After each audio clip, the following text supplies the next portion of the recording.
আমরা শুনেছি অনেক কিছু একটি রাজনৈতিক দলের কিছু ব্যক্তি বা বেশ কিছু ব্যক্তি বিভিন্ন জিনিসের টিকিট বিক্রি করে বেড়াচ্ছে, বিভিন্ন জিনিসের কনফার্মেশন দিয়ে বেড়াচ্ছে।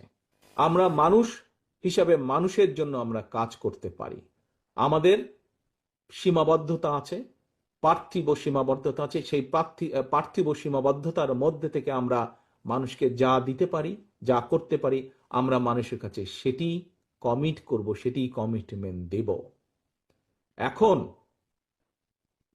এখন যার মালিক আমি বা তুমি কেউ না, তার কমিটমেন্ট কি আমরা দিতে পারি?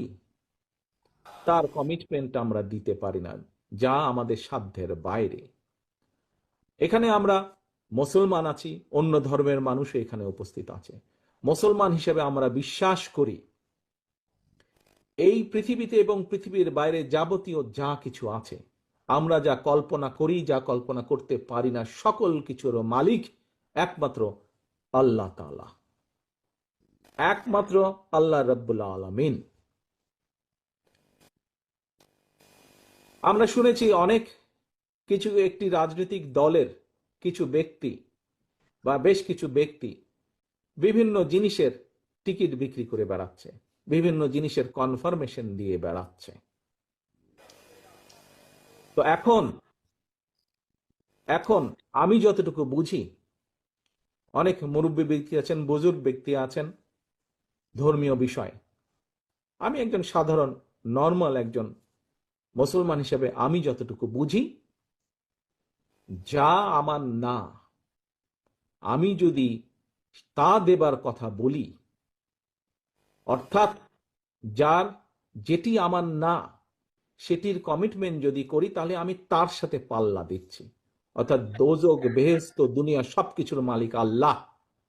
যেটার মালিক আল্লাহ, যেটার কথা একমাত্র আল্লাহ তাআলাই বলতে পারে, সেখানে যদি আমি কিছু বলতে চাই, আমার নর্মাল দৃষ্টিকোণ থেকে আমি বুঝি যে সেটি হচ্ছে শিরিক, সেটি হচ্ছে শিরিকের পর্যায়ে পড়ে।